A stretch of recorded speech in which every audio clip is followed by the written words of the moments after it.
I discovered an old trail camera in the mountains. It recorded something inhuman, the mountain air bit at my exposed skin, a stark reminder of the rapidly approaching winter.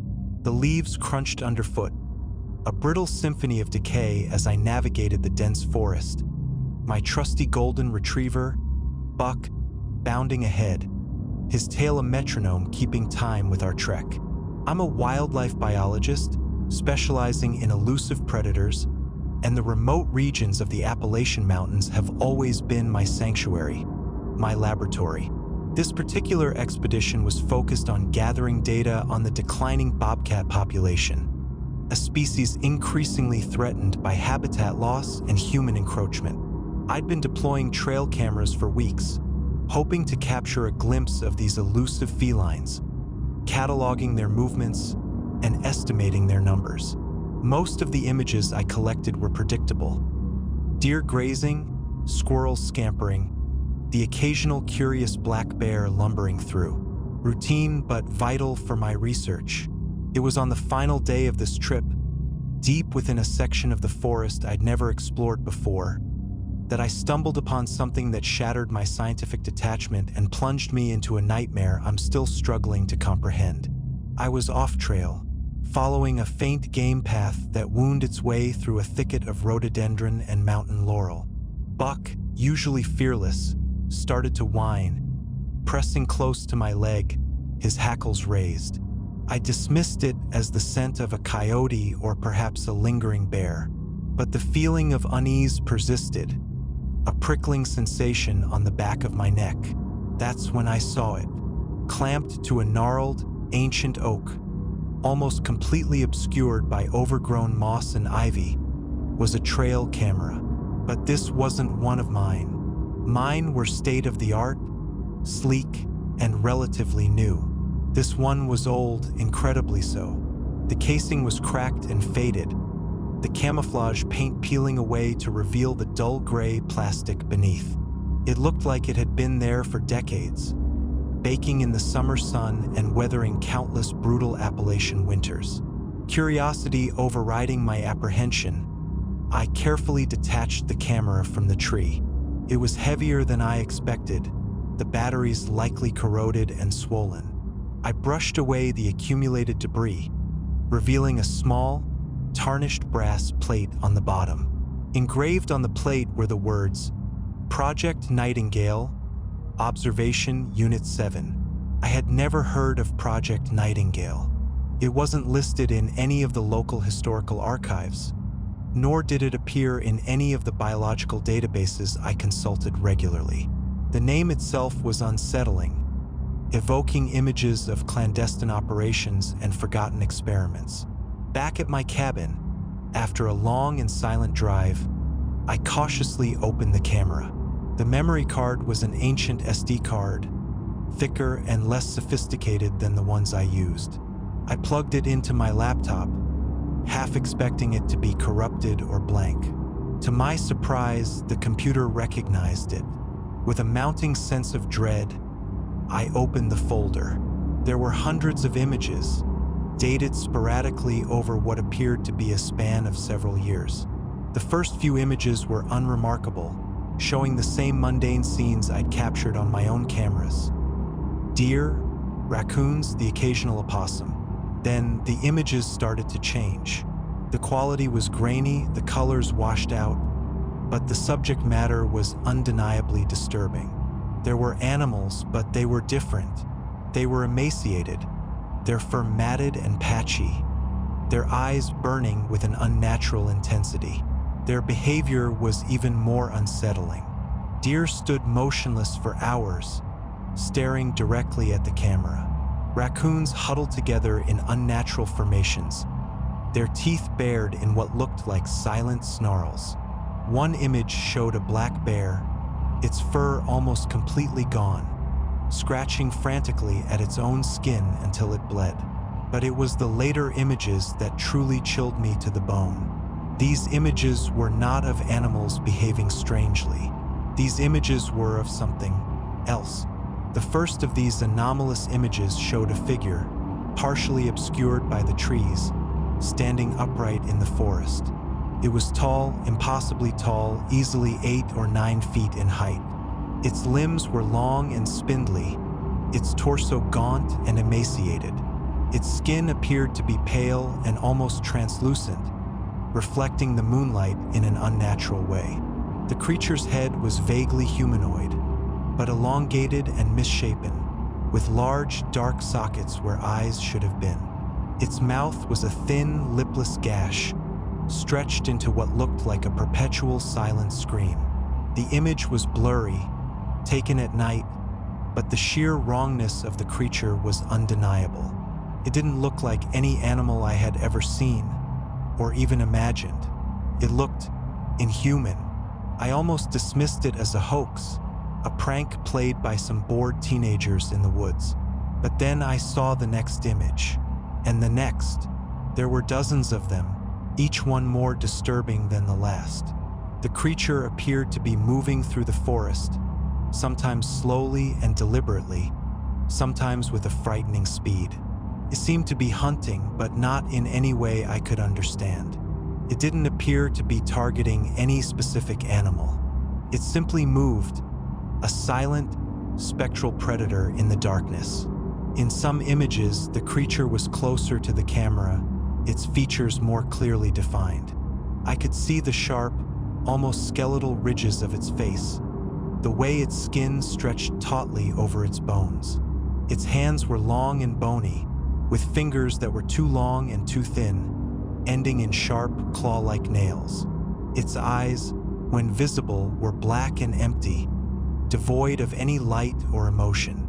They were the eyes of something ancient and malevolent, something that had no place in the natural world. As I scrolled through the images, a horrifying pattern began to emerge. The creature seemed to be drawn to areas where animals were behaving strangely. It was as if their distress was a beacon, drawing it closer. In one sequence of images, a group of deer were huddled together in a clearing, their bodies trembling, their eyes wide with terror. The creature appeared in the background, its silhouette barely visible in the trees. The deer scattered, bolting in different directions. The creature followed one of them, moving with a speed that defied its apparent frailty. The next image showed the deer lying on the ground, its throat ripped open, its blood staining the forest floor. The creature was standing over it, its head tilted to one side, as if listening to something I couldn't hear. I felt a wave of nausea wash over me. I wanted to stop, to close the laptop and pretend I had never seen these images. But I couldn't. I was compelled to keep watching, drawn in by a morbid curiosity and a growing sense of dread. The final images were the most disturbing of all. In these images, the creature was no longer alone. There were others. They were similar in appearance, but each one was slightly different.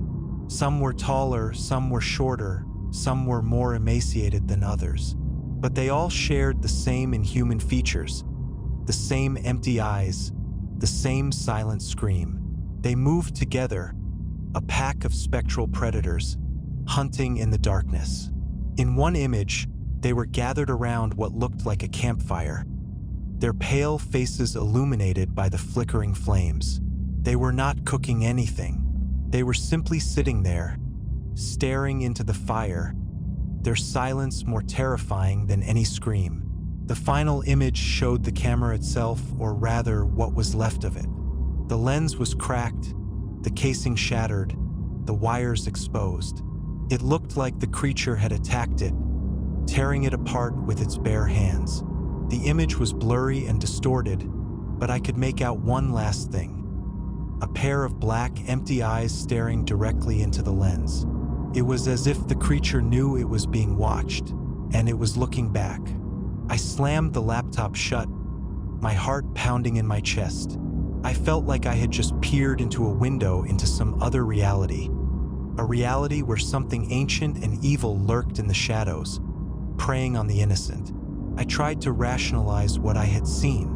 Maybe it was a sophisticated hoax, a meticulously crafted series of images designed to fool unsuspecting hikers. Maybe it was the result of some elaborate prank, a group of people dressed in costumes, trying to scare anyone who stumbled upon their secret. But deep down, I knew that wasn't true. The images were too real, too disturbing. The creature in the images didn't look like a costume. It looked like something that had evolved, or rather, devolved, in the darkness, something that had been shaped by forces beyond my comprehension. I spent the rest of the night tossing and turning in bed, haunted by the images I had seen. Buck, sensing my distress, stayed close to me, his warm body a comforting presence in the darkness. But even his presence couldn't dispel the feeling of unease that had settled over me. I knew I couldn't ignore what I had seen. I was a scientist, and it was my duty to investigate. But I also knew that I was out of my depth. This wasn't a bobcat population survey. This was something else entirely, something that threatened to unravel my understanding of the natural world. The next morning, I contacted a colleague of mine, Dr. Emily Carter, a professor of folklore and mythology at a nearby university. Emily was a brilliant and eccentric woman with a deep knowledge of Appalachian folklore and a healthy skepticism towards the supernatural. I figured if anyone could offer a rational explanation for what I had seen, it would be her. I told her about the trail camera, about Project Nightingale, and about the images of the creature. I tried to remain objective, presenting the evidence as rationally as possible. Emily listened patiently, occasionally asking clarifying questions. When I was finished, she was silent for a long moment. "Project Nightingale," she finally said, her voice low and thoughtful. "I've heard whispers of it. It was a rumored government project back in the 1950s, supposedly focused on biological anomalies in the Appalachian region." "Anomalies?" I asked, my heart sinking. "What kind of anomalies?" "That's the thing," Emily said. "No one really knows. The project was shrouded in secrecy and all the records were supposedly destroyed. But the rumors persisted. Some say it involved genetic experiments gone wrong. Others say it was an attempt to weaponize cryptids. And then there are the stories about something else." "Something else?" I prompted, dread tightening its grip on my stomach. "There are legends," Emily said, her voice barely a whisper. "Ancient legends passed down through generations of Appalachian families. Legends of creatures that dwell in the deep woods, creatures that are not of this world. They call them the Shadow Walkers." "Shadow Walkers?" The name sent a shiver down my spine. It sounded like something out of a horror movie, not a scientific discussion. "Shadow Walkers," I repeated skeptically. "You're telling me that these creatures in the images are mythical beings?" "I'm not saying that they are mythical beings," Emily said defensively. "I'm saying that there are legends about creatures that bear a striking resemblance to what you described. Creatures that are tall, gaunt, and pale with elongated faces and empty eyes. Creatures that hunt in the darkness and prey on the weak." I wanted to dismiss it as superstition, as the fanciful ramblings of a folklore enthusiast. But the images in my head were too vivid, too real. The creature in the images fit the description of the Shadow Walkers perfectly. "What do these legends say about them?" I asked, my voice barely audible. "They say that the Shadow Walkers are ancient beings older than the mountains themselves," Emily said. "They say that they were once human, but they were corrupted by something evil. They were banished to the wilderness, where they were forced to live in the shadows, feeding on the fear and despair of others." "And Project Nightingale?" I asked. "What does that have to do with all of this?" "The rumors say that Project Nightingale was an attempt to study the Shadow Walkers," Emily said. "To understand their origins, their behavior, their weaknesses. But it was a dangerous game. Some say that the project was shut down because they got too close to the truth. Others say that they unleashed something that they couldn't control." I was silent for a long moment, trying to process everything Emily had told me. It was all so absurd, so unbelievable. And yet, the images in my head refused to fade. The creature in the images was real, I knew that much. And if the legends were true, then I had stumbled upon something far more dangerous than I could have ever imagined. "What do I do?" I asked, finally breaking the silence. "I don't know," Emily said, her voice filled with concern. "But I would advise you to be careful. The Shadow Walkers are said to be incredibly intelligent and cunning. They are also said to be able to sense when they are being watched. If they know that you have discovered them, she trailed off, leaving the unspoken threat hanging in the air. I thanked Emily for her help and hung up the phone. I felt more lost and confused than ever. I was a scientist, not a monster hunter. I was trained to study the natural world, not to confront ancient evils. But I couldn't just ignore what I had seen. I had a responsibility to investigate, to protect myself and others from whatever was lurking in the mountains. I decided to return to the location where I had found the trail camera. I needed to gather more evidence to try to understand what was going on. I packed my gear, including my rifle, a high-powered flashlight, and a GPS tracker. Buck, sensing my anxiety, stayed close to my side, his eyes constantly scanning the surrounding woods. As I drove back into the mountains, I couldn't shake the feeling that I was being watched. The trees seemed to be taller, the shadows deeper, the silence more oppressive. The air was thick with a sense of foreboding, as if the forest itself was warning me to turn back. When I reached the area where I had found the trail camera, I parked my truck and cautiously made my way into the woods. The game path was even fainter than I remembered, almost completely obscured by overgrown vegetation. As I walked, I kept a close watch on my surroundings, listening for any unusual sounds or movements. Buck, usually eager to explore, stayed close to my leg, his body tense and alert. When I reached the oak tree where I had found the camera, I stopped and took a deep breath. The tree looked different somehow. It seemed older, more gnarled, more sinister. The moss and ivy that had covered the camera were gone, as if someone had deliberately cleared them away. I noticed something else, a small, circular depression in the ground near the base of the tree. It looked like a footprint, but it was too large and too deep to be human. It was also too narrow and too elongated to be any animal I recognized. I knelt down to examine it more closely. As I did, I noticed a faint, musky odor in the air, a smell that was both repulsive and strangely alluring. It was the smell of decay, but also the smell of something else, something inhuman. I felt a wave of nausea wash over me. I stood up and backed away from the tree, my hand instinctively reaching for my rifle. I scanned the surrounding woods, my eyes darting from shadow to shadow. I saw nothing, but I could feel something. A presence. A feeling of being watched. I decided to set up my own trail cameras, hoping to capture more evidence of whatever was lurking in the area. I placed them strategically near the oak tree, along the game path, and in a nearby clearing.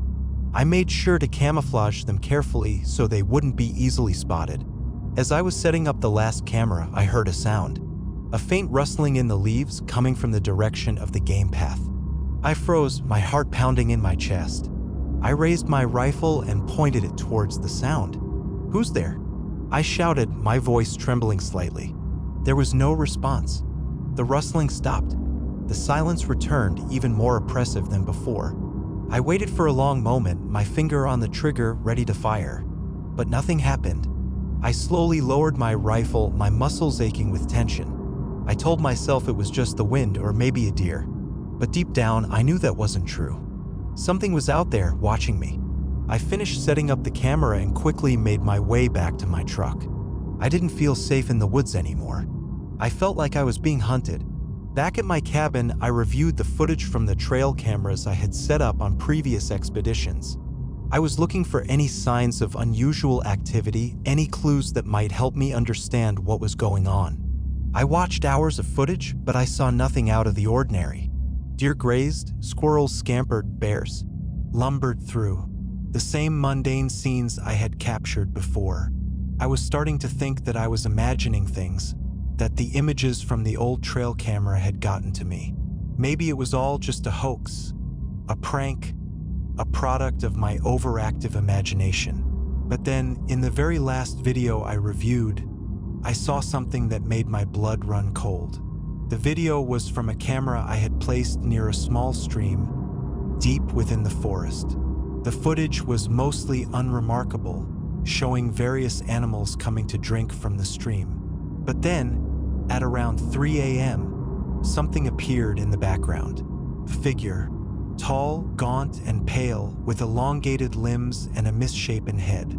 The creature was standing in the shadows, partially obscured by the trees. It was barely visible, but there was no mistaking it. It was one of the shadow walkers, The creature stood there for several minutes, motionless, staring directly at the camera. Then it slowly turned its head and looked directly at the stream. A deer was drinking there, unaware of the creature's presence. The creature took a step forward, its movements slow and deliberate. The deer raised its head, sensing something was amiss. It looked around nervously, its eyes wide with fear. The creature took another step forward, its pace quickening. The deer bolted, running away from the stream. The creature followed, moving with a speed that defied its apparent frailty. The video ended. I watched the video again and again and again. There was no doubt in my mind. The creature in the video was real, and it was hunting. I knew I had to do something. I couldn't just sit back and wait for it to strike again. I had to find it and I had to stop it. But how? I was just one person armed with a rifle and a few trail cameras. How could I possibly hope to defeat something that was ancient, powerful, and seemingly immortal?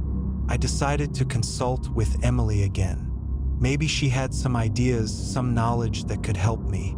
I called her and told her about the video. She was silent for a long moment.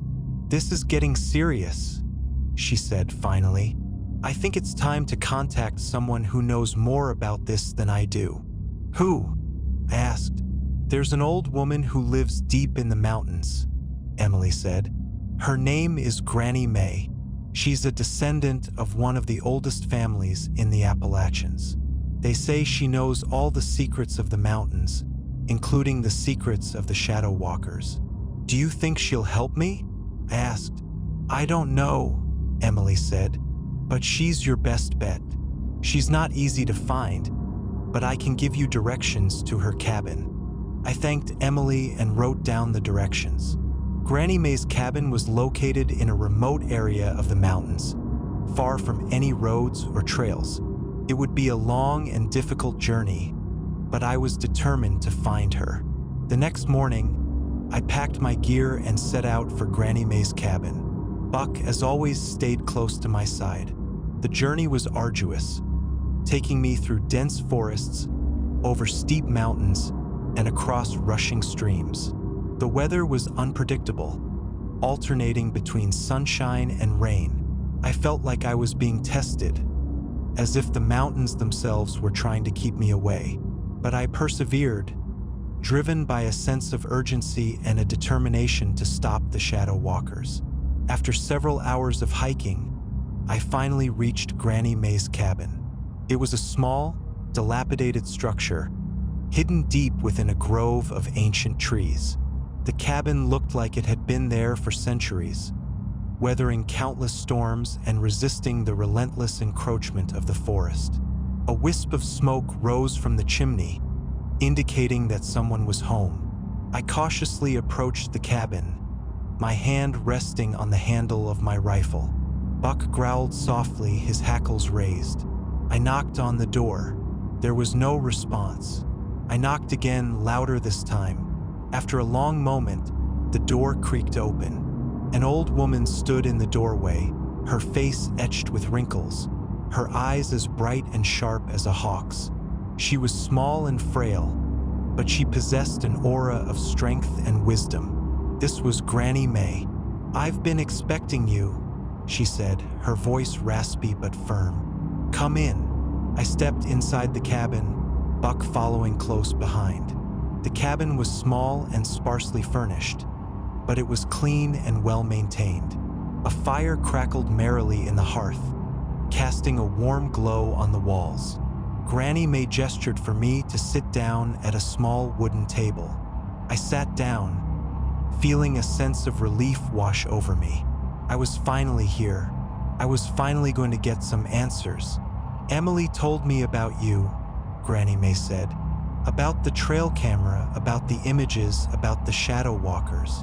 I nodded, my heart pounding in my chest. "What are they?" I asked. "What are the Shadow Walkers?" Granny May sighed, her eyes clouding with sadness. "They are the children of the mountains," she said, "but they have been corrupted by darkness. She went on to explain the legend of the Shadow Walkers in more detail. She told me that they were once human, but they had made a pact with an ancient evil, trading their souls for power and immortality. They were banished to the wilderness, where they were forced to live in the shadows, feeding on the fear and despair of others. She told me that they were incredibly intelligent and cunning, able to manipulate their prey with ease. She told me that they were almost impossible to kill, capable of healing from any wound. But they are not invincible, she said. They have weaknesses. They are vulnerable to certain things. What things? I asked eagerly. They are weakened by sunlight, she said. They prefer to hunt in the darkness, but they can be forced into the light. They are also repelled by certain symbols of purity and protection, and they can be harmed by weapons made of silver.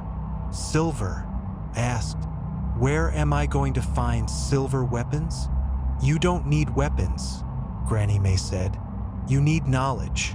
You need to understand their weaknesses, their habits, their motivations.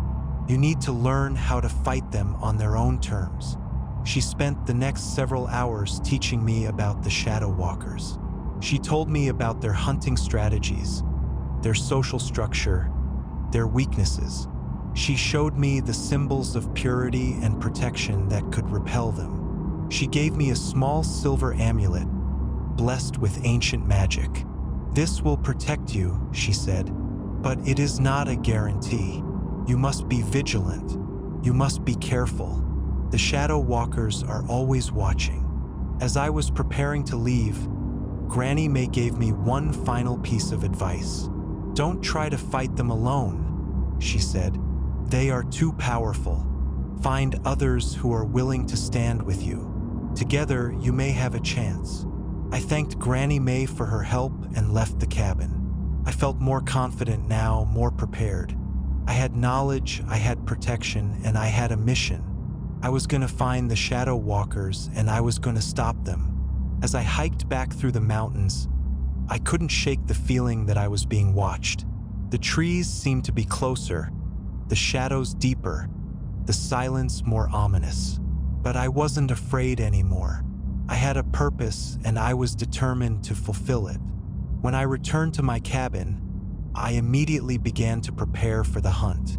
I sharpened my rifle, gathered my gear, and studied the symbols of purity and protection that Granny May had taught me.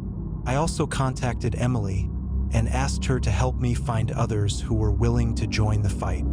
Emily agreed without hesitation. She knew the stakes were high, and she was determined to do whatever she could to help. Over the next few days, Emily gathered a small group of people who were willing to stand with me. There was a local hunter, a retired sheriff, and a former park ranger. They were all experienced, resourceful, and brave. They were also all skeptical, but they were willing to believe me until they saw the evidence for themselves. We met at my cabin, and I showed them the images from the trail camera. They were shocked and disturbed by what they saw. They couldn't explain it, but they knew that something was wrong. They agreed to join me in the hunt. We spent the next few days tracking the Shadow Walkers. We followed the game paths, searched for signs of unusual activity, and set up trail cameras in strategic locations. We worked together as a team, using our combined skills and knowledge to try to find our quarry. It was a long and arduous process, but we were making progress.